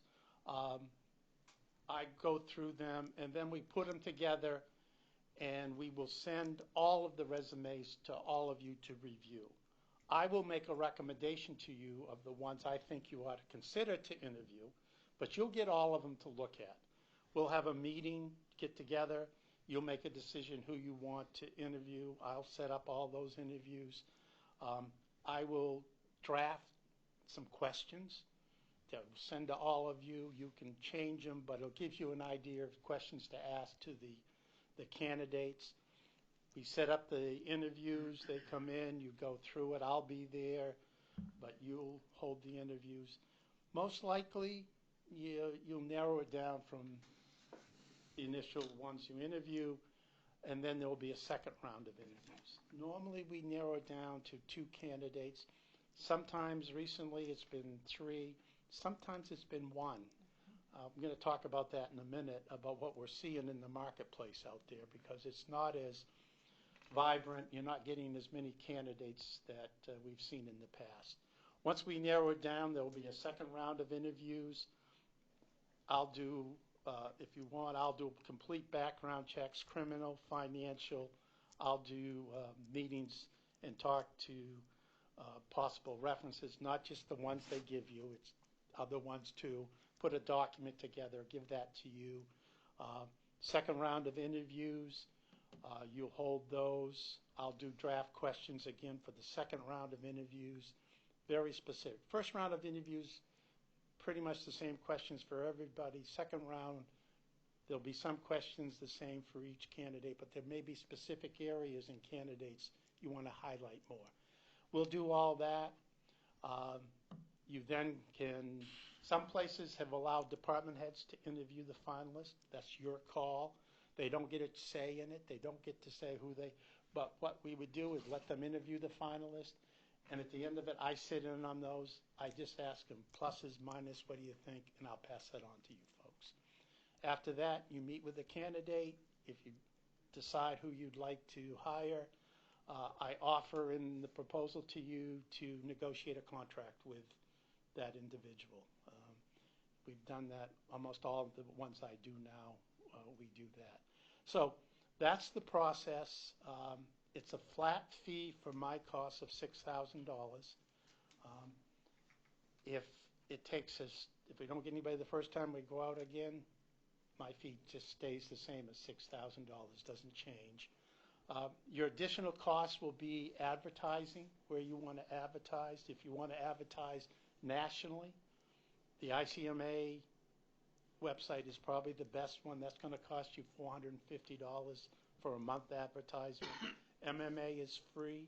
Some of the communities I've been doing have want to do special ads in New Hampshire and Massachusetts also, just to focus in on those 2 areas. That's going to cost you another $400 if you want to do it. After that, you'll have some costs for background checks, cost you some booklets. The other cost you have is you narrow it down and you have a candidate from out of state. You'll have to bring them in. First interview, it's on them. If you want finalists, if you bring them in, you will pay the cost of bringing those candidates in. Right now, it's been difficult to get a lot of good candidates applying for jobs. Gardner, I just settled the contract. It's been over a year. We went out 3 times. Millnocket took me a year to do that. Yeah, don't say anything, everybody, you know. But Damascotta, we had good candidates, and we did it in 2.5 months, and I just settled that contract. But as an example, I just did Bar Harbor. Last time I did Bar Harbor 8 years ago, we had 50 applications. That's the most we ever had. Second time around we just did it, we had 15 applications. The numbers and the quality, you're just not getting people want to be in the profession. They don't want to move. COVID caused some problems. Housing costs, families, having families with kids in school. So that's what I do. And so I put a timeline together based upon, just to give you an idea of if you said yes and we started next week, when we would have it finished. And that's based upon everything going well. That, everything goes as planned. One of the things that is important, that you all make a commitment to be to all the meetings and to be there as we're making decisions on who you're going to interview and when we're going to interview them, and be there. It's only fair to the candidates that they get to see who their potential bosses will be. And so that's my opinion, that's very important. I just finished this week 2 Gardner and Damascotta. I don't have anything else on my plate, so I could start whenever you'd like. That's it. That's what I do. I'll answer any questions you might have. And I have one. When you mentioned that you would recommend a candidate, how do you get to that? What's your process to get to that recommendation? What do you do to finally say, hey, Ray, I recommend this guy? well, here's what I do. I recommend I go through all the resumes they come in. I review them. Anybody that I recommend to you to consider to interview, I will do a preliminary background check on them. Do you do phone screening? Do you? I will talk with everybody when I recommend you interview them. Not a complete background check. I won't do that, but I've done this long enough. I know a lot of people. If they're from out of state, I can find out about them. So I'll do the initial when I recommend them to you. Okay. So that's what I will do. When you start narrowing down, you all will have the opportunity to interview them, ask them questions. If you want to ask me my opinion, I'll give it to you. But usually I leave it up to the elected official. So you're actually checking their references? Initially, a quick background check. So not their references then? No, I don't do that. Okay. Most of the time, some people apply without if they have an existing job, they may not have told their bosses that they're applying for the job. But once they're a finalist, we do a complete background check on them. But I can tell you, I just did Damascotta. We had 18 applications. I eliminated 12 of those right away because they've either applied for the position before, I knew about them, I did some initial background checks, and there were issues. So that's what I do. One other question that I had, so in your experience, is it better to advertise it as an assistant town manager where we have more applicants, or advertise it as a town manager position? I think it's a town manager position. Yes, yeah. I think he's implying that we are right now actually have an opening for an assistant town manager. We actually accept an application for. Didn't I see assistant finance though? Wasn't it's actually it's kind of a assistant town manager. I'm looking at it right now. Yeah, assistant town manager, and we've actually gone out for applications to that, and we've actually done really well in that search so far. So we'll see how that plays out. But any other questions from council at all? Just a couple that I had, if no one else. So out of the last 3 towns that actually hired managers, how many of those are previous managers in other communities, or how many? What's the ratio of someone that's never been a town manager that's been hired through your group?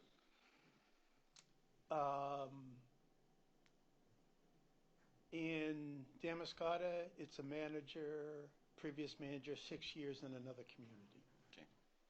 Gardner, it's actually, and I think it's public, it's a superintendent of schools who's retiring and moving into this, so no experience. Yeah. Millnocket, someone without any experience. Bar Harbor, it was someone who was in a bigger community, went to the private sector and got back into the public sector. So a mixture. It's a mixture.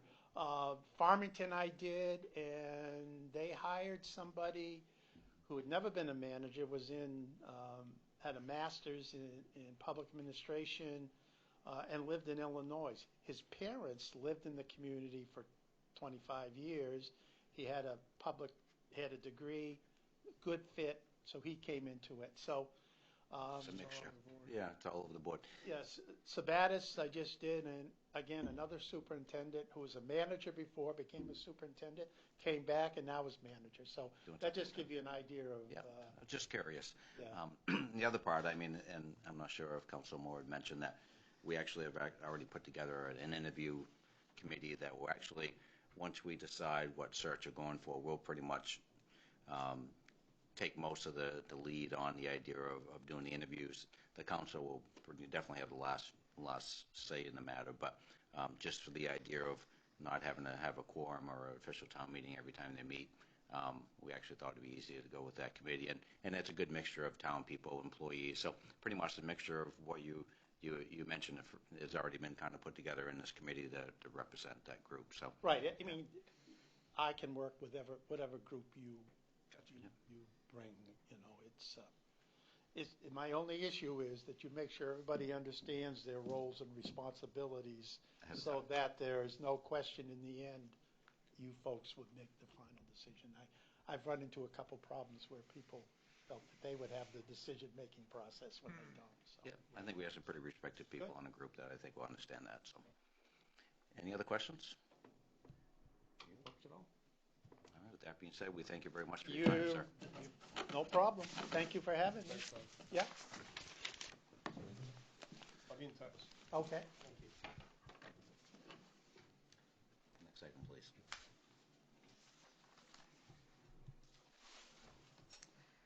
Next item is Order 2022-79 to solicit road striping bids. Public Works Director Randy Sears requesting to send request for pricing for road striping at the earliest possible date. And the following streets and roads requested for striping are as follows: Route 196, Route 125 Main Canal, Route 9 Ridge Road, Webster Road, Gould Road, Littlefield Road, Village Street, Moody Road, King Road, Upland Road, Capitol Avenue, School Street, Pine Woods Road, Ferry Road, Hudon Road, River Road, Transfer Station, Mill Street, and Bodenham Road. We have right here this evening. Would you like to come up, sir? Anything you want to add to that, or? Nope. Just requesting bids. The only thing different from last year is we deducted a half mile for the 125 project this year. DOT is doing, but other than that, that's it. The only question I have is always the same question, and I'm always told it doesn't apply. And that's the crosswalks. That's not in this, right?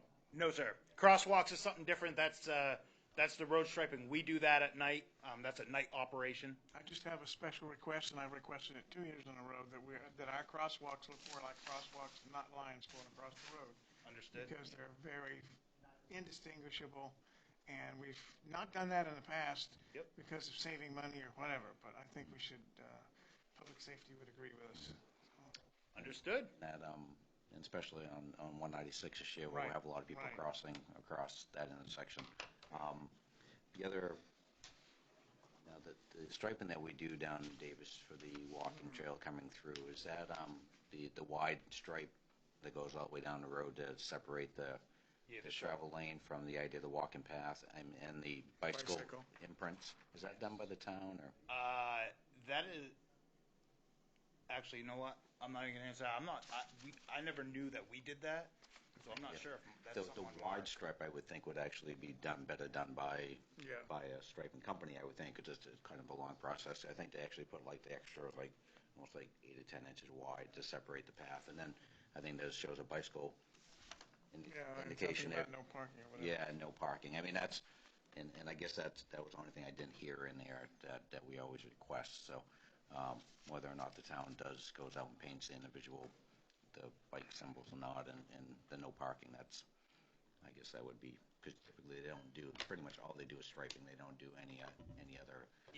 The company that we go out and do that for, they only do those the shoulder one single stripes, the double lines in the middle. That's the stuff they do, and then Public Work comes through on the night ops and does all your handicap and traffic markings. Any other questions from councilors before we just make a motion? And I just have one question that I don't see Littlefield Road on there. I know that's in pretty bad shape, especially between 196 and King Road, and I know we can't do everything, but I think we definitely need to get that on the radar. It may be beyond paving. It may need a reconstruction, and we need to. That's not paving. Right, I know. I just think it needs to be raised as an issue that's pretty bad there. And I don't know if you could mill and fill it in the future, or if it needs to be reconstructed or what. But sure, it's really bad if you drive down there. It gets a lot of commuter traffic coming in from out there at Savannah that way. So I'll go ahead and put it on our watch list. I want to make sure it's seen there, because it's bad. Last time I drove across it. Yes, sir. any other questions on the striping? Entertain a motion then to actually allow them to go out to bid. I'll make a motion. Second? I'll second that. All those in favor? Perfect. And I apologize, I'm Ray Susi, Public Works. Oh, really? I didn't address myself when I first came up. Thank you, sir. Thank you, Ray. The order passed 6-0. Next item, please. Order 2022-80 to amend Chapter 70 zoning ordinance, Article 4, District Regulations, Division 13, District Uses, Section 7531, Table of Land Uses, second reading. I'll make that motion. We have a first. I'd have a second. That could be a discussion if necessary. I'll second that. Right, and this is something that's come before us a couple different times. This is a correction of concern that we have had. It's gone through the public hearing and the first readings. If there's no discussion, I'll ask for a vote. All those in favor? It's got to be a roll call. It is a roll call vote. Yes. Mhm. Thank you, Don. Okay. I didn't get the, who made the motion. I got the second. I didn't get the. I believe Don made the motion. Don made the motion, yeah. Okay, thank you. Supposed to hit you, say, wake up. Wake up. Okay. All right. Counselor Fellows. Yes. Counselor LaRochelle. Yes. Counselor Lunt. Yes. Counselor Moore. Yes. Counselor Miller is excused. Counselor Robichaud. Yes. Counselor Smith. Yes. Okay. We have 6 yeas, 0 nays. The order passed 6-0. Thank you. Next item, please. Okay. Order 2022-81, the summer council meeting schedule. The council's summer schedule should be decided at this time for planning purposes. The recommendation is to meet only once in July on the 12th, once in August on the 19th, and once in November on the 15th, resuming the normal schedule for September. Any discussion, council? Yeah, I want you to entertain a motion. Okay. I made a motion. Okay. Is there a second? Other than the fact that November's not really summer. Exactly, and for discussion. Second. All right. And again, I had that same question, and we kind of skipped over. Is November actually part of that, or is? You know what? We added November because of the elections in November. So we just want to make sure that it's on record that. Wants a summer schedule, but a convenient schedule, right? That's right. I call it a special. The second half of the year schedule. What were the dates again? Once in July on the 12th, once in August on the 19th, once in November on the 15th. Regular schedule is September, October. And just to let council know that at any point during these times, if we actually feel that we do need other meetings, especially if we have town managers' opportunities or any other issues come up, we can actually always just vote to bring another meeting into the schedule. Any other discussion? All those in favor? Order passed 6-0. Next item, please. Order 2022-82, authorization for the town clerk to sign games of chance, cards, and sealed tickets. The previous town clerk was given permission to process and sign on behalf of the Lisbon Licensing Board, the municipal officers, for games of chance, cards, and sealed tickets applications for the Department of Public Safety Gambling Control Unit. The town of Lisbon collects a $25 fee and notifies the Lisbon Police Chief prior to signing the applications. If, for any reason, the police chief objects to the town clerk signing them, that application would go on the agenda for the council to consider. Interesting. The previous clerk was here for a long time, so none of us really actually ran into that issue. I entertain a motion. Make the motion. Second. All those in favor? I'm going to ask them, how often does this happen? Does Twilight give you any insight on, is this like yearly, or is this like? I've done a few already. Games of chance, cards, if people are having a pinochle tournament, if there's alcohol served, then they need a permit. Interesting. Well, thank you. Next item, please. All right. Next item is other business. Council committee reports. In school, I actually have nothing to add this evening. Planning board? I have nothing to add. Okay. They meet next week. Yeah. Lisbon Development Committee, Councilor Smith, I don't think there's been too much unless you've actually got something since. Conservation Committee, Councilor Moore. Yeah, we got some stuff going on, but it's hard to meet with them because they meet when they meet at 6, and we've been doing meetings at 6, so I haven't been to them. I bet you can influence them to change that, maybe yourself, I don't know. Maybe. The Parks and Recreation. Councilor Miller's not here this evening. County budget. Nothing new to report. They don't usually meet until the fall, generally September, October. Library Board, Mark, that's you. I think Diane's right here. I don't know if you have anything new to report, Diane. We're very busy. The conversation with people moving in and house building, we see that. We registered 25 new people last month. Very good. Nice. And that's quite a few for us when you think about it. And that's families, single people, young couples. So that all is trickling down or trickling up or across. We're affected by that as well. And so they're happy to have us. They're impressed with the services that we provide. They're not sure, I think, coming from areas like Portland or Falmouth, but they're impressed with what we do. And so we're very happy to have them. And Very nice. so all is well. We're prepared for summer reading program. So You're all set for your construction plan? I mean, is that? I did meet with them last Friday, so I think the imposition will be minimal from what they're saying, unless, things happen, and we hope not. But they're aware of our handicap needs and will work with us. And we are now, Chief McGee had 2 of those big maps, and we are now displaying, as you come through the door on that front counter, the full length of that.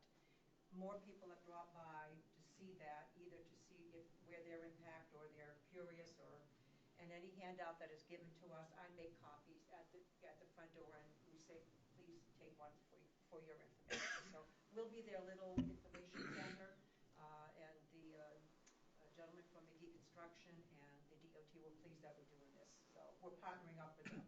Are you gonna start doing the yellow ink as they go just to show the progress up the map, right? Marker. This has happened, right? Thank you. That's a good idea. Water Commissioner, Councilor I Pelosi, think they meet next week. and Finance Committee. I have nothing.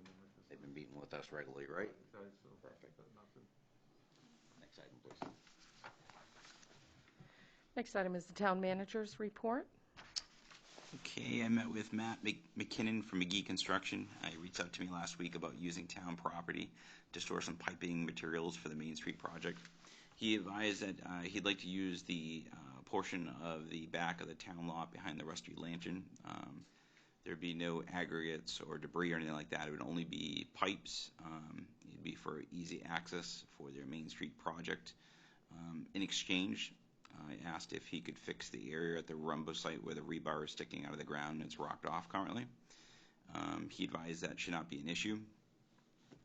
And me being me, I also asked if since he explained he's got lots of equipment, I asked if he'd be willing to spare a bulldozer in order to allow us to spread our loom that we already have down by where the grass area is already. Matt explained he'd look into it and actually may be able to even provide an operator to do it as well. So I thanked him for working with the town on this, but I wanted to check with the council to make sure you're okay with this occurring. And he did reach out to me yesterday. He had a shipment coming in of pipe, and he didn't want to have to move it. He asked if it'd be okay if he put it in the backside of that property, and I said, you put me in a spot here, but I'm going to still get permission from the council. But temporarily, it's good to go to the back. That way, the back of that lot behind Rusty Lantern, because it was. Now it was on Rumbo today, earlier today. Okay. Yeah. So, yeah, it was early. I think it was early this morning. It was coming in. I drove through midday, and it was the backside of that lot. So I just wanted to check with council to see if there was any issues with that, or with me working with them on this. Good job. So, Good bartering. hey, save the town money. That's always a good thing, right? It did. So, The other thing I'd like to bring up under the town manager's report is a employee advised that they smelled some musty odors in the town office. We looked into it, put a dehumidifier in the office, and after a few days, still musty. They weren't working in the office. We moved to a different office. Ended up contacting Patriot Mechanical, had them come in and change all the filters. Still didn't fix the problem, so then we contacted Servpro to come in. They came in, found a little bit of mold underneath one of the desks in one of the offices, the assessing office. And after looking at that, I asked him if he'd be willing to walk around the town building and the police department. He found a few other areas of concern, recommended that I reach out to Air Quality Management in Maine just to have them come in for the safety of the employees. So I did that. I also had them fix the mold issues that they did find right off the bat. And we had Air Quality Management come in Friday. They were here for quite some time, did air quality tests of the town office and the police department. Take a couple weeks to get back. He did contact me later on this afternoon. Overall, things are going okay. Some of the air quality came back, made a recommendation of floor cleaning in one of the offices, but I'm working with them, so I just want to make sure the council was aware of it. Anytime I hear mold, raises a concern, obviously, so we're trying to be very proactive on this. We did move the employees during the meantime, and also just didn't start any processes with insurance, but obviously contacted the insurance company for the town just to make them aware of it. So that's where we're at with that.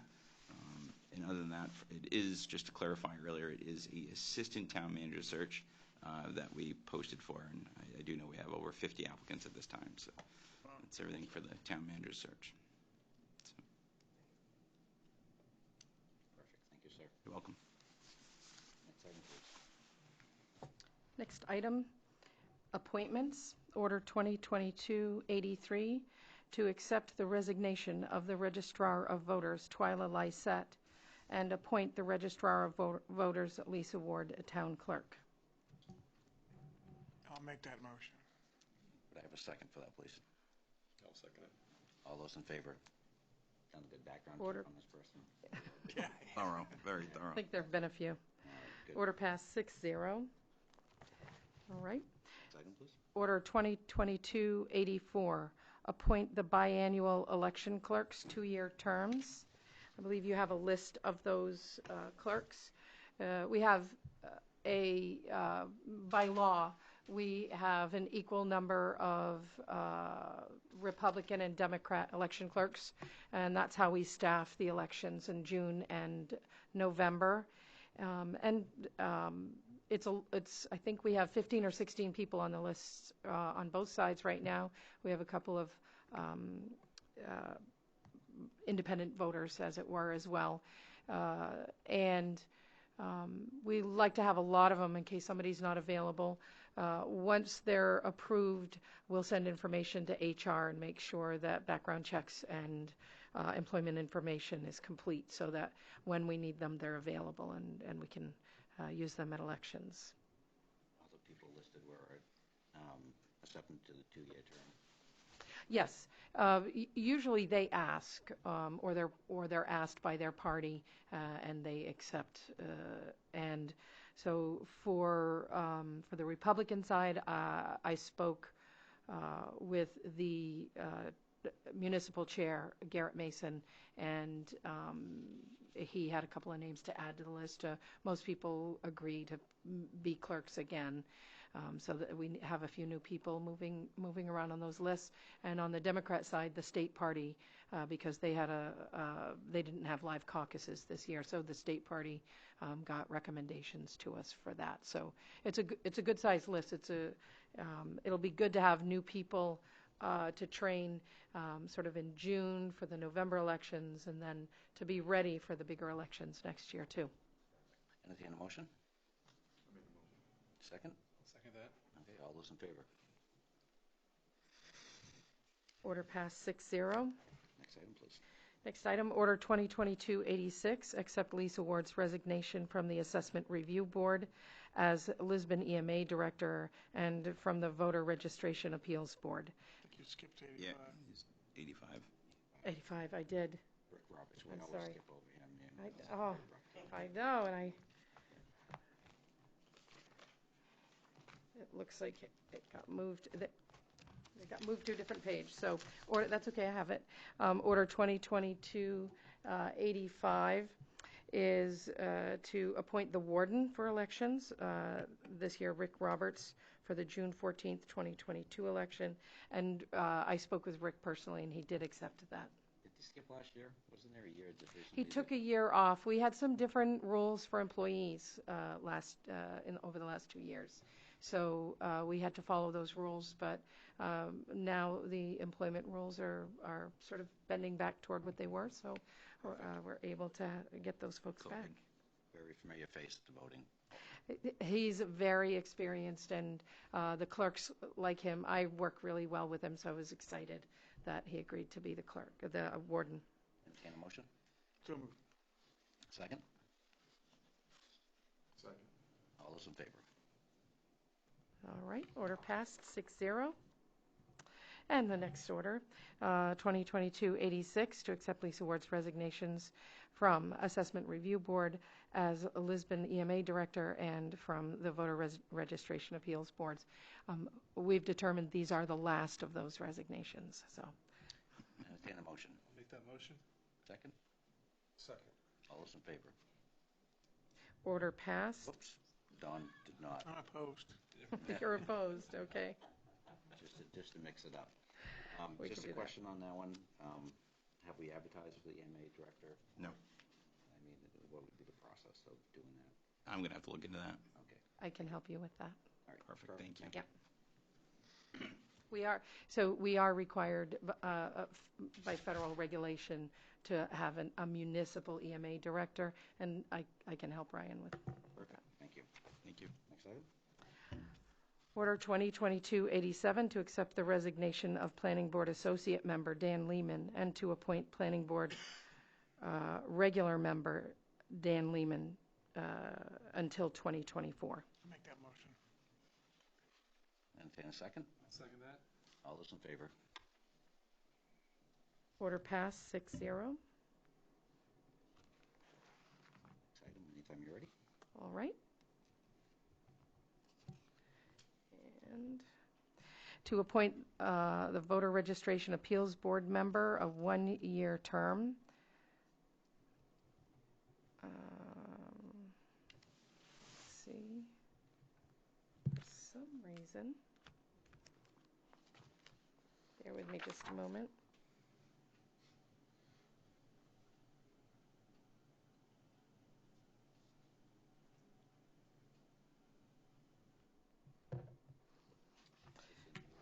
New person. It is, but it looks like I don't have that person's name. We can move it to the next council meeting.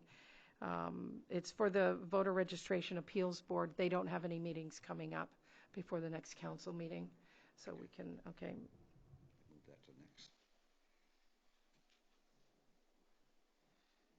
Thank you.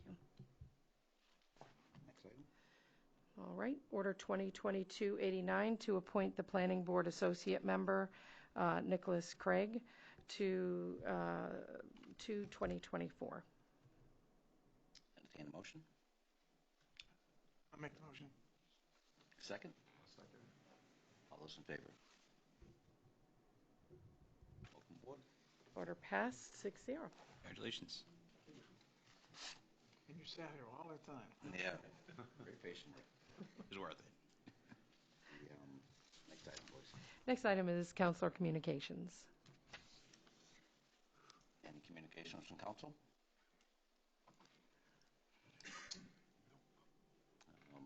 Seeing none, I have something to add. I was going to do it early in the meeting, but didn't see fit. I want to congratulate Chief on this recent award that he actually got.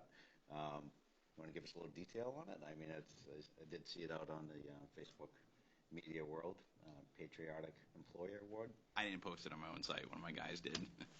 But yeah, I was pretty honored by it because I didn't have any idea, and I thought I was going into the training room to meet with some people from the state about grants, writing some new grants, and the guys obviously tricked me when I walked in there. There's several members from my department that were there, as well as the National Guard, and thanked me for being supportive of Officer Nick Kaufman that was in the Guard, and then when he came back, supporting him, making sure he got into some trainings and making sure we helped him get back on his feet, which wasn't all me. My department does a great job as well, making sure our people are doing what they're doing, but as a whole, they thanked me for what I'm doing at the department, and it was very much appreciated.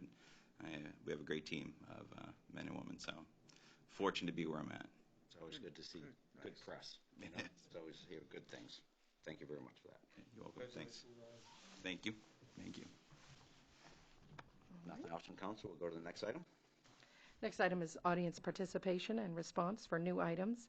At this time, those in the audience who wish to speak may approach the table and the microphone to address items or issues not on the agenda. On the agenda? Good.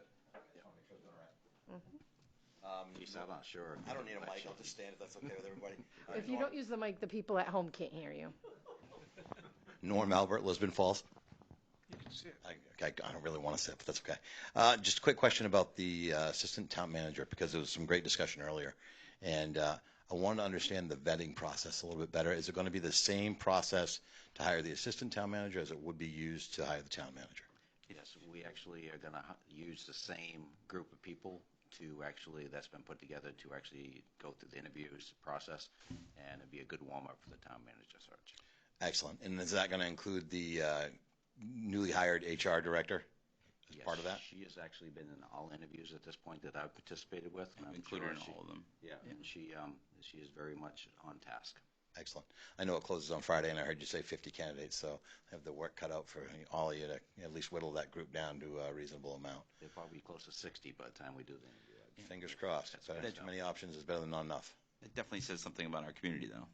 Yeah, I grabbed him up as he was walking out, and I threw a couple of questions at him just because I wanted to understand a little bit about their strategy and how they've done that. So it'll be interesting. I think that my personal opinion is this tells me a lot if we can go out using just standard means and cast a net and get a lot of candidates. I'm not so sure that we need to pay somebody, but I trust other people to look at that and make a decision whether or not that's the right move for right now. But at the same time, I just wanted, satisfy my own curiosity, and to be able to come into this meeting knowing full and well I could leave anytime I wanted to was not a bad thing. Very nice. So it doesn't hurt. Yeah. Doesn't hurt. But, so that's the best part is we can ask you to leave anytime we want. Yeah, and that too. Awesome. All right. Well, I appreciate your time. Thank you. Norm. Oh yeah. The 19th, Dave Barrett and MMA is also coming in. So excellent. We've got two executive search outfits that we're going to be. Perfect. I think it's great to be able to kind of say, let's make sure that we're measuring twice, cutting once. So I think it just due diligence on stuff like that. And it's all for them to come and sell you on how they can find the right candidate for Lisbon. So I think it's great. We know what we can do on our own. We're pretty resourceful when we need to be. But it never hurts to make sure that we're not missing a great opportunity, especially if it means we can use these great resources that we have elsewhere while we have some capable folks slimming down the groups that we need to look at and consider. And I can assure you that there was, even as he was doing his presentation tonight, talking about the upfront work that needs to be done prior to going out. I can honestly say that we have a great management team right now that actually have worked with HR and actually have done a due diligence on pretty much doing the same factor. I mean, there was a lot of work that went in. We just didn't roughly throw out a job description of something that we didn't feel that was needed. So there's a lot of legwork gone into that, and it's not being looked at as a half position. This is actually going to be a key position for Lisbon for sure. I agree. I think reading that description, it covered a lot of ground, and I think that there's a lot of change management going on right now with a lot of the folks that have been here for a while, but also it says a lot about the people who have come in and jumped on board, whether been here for a while and jumping into new roles or new to Lisbon altogether. I think it's really a testament to building a new foundation for the next, what this looks like, because this town office and folks like Twyla and folks like Diane who served for a long period of time, it's changed a little bit. So what does that look like, and who's going to be a part of that? So yeah, it's an exciting time. Thank you, sir. And thank you. Thanks. You can't do that. Good night. Thank you. Good night. Any other input? Most input we've had in that area of the meeting in a long time. It's good. That being said, the next item, please. Next item is Order 2022-90 to go into executive session per 1 MRSA Section 4056D, labor negotiations. And before we get to that we will not be coming back for any voting, so it's basically just informational. So I entertain a motion to go into executive session. I'll make the motion. Second? Second that. All right, all those in favor? All right, at this point, we're going to kick everybody out. We thank you very much for coming in, though. Thank you. Thank you. Thanks, everybody. Thank you. Have a good night. Let you shut all that stuff off. No. We're live to the red light.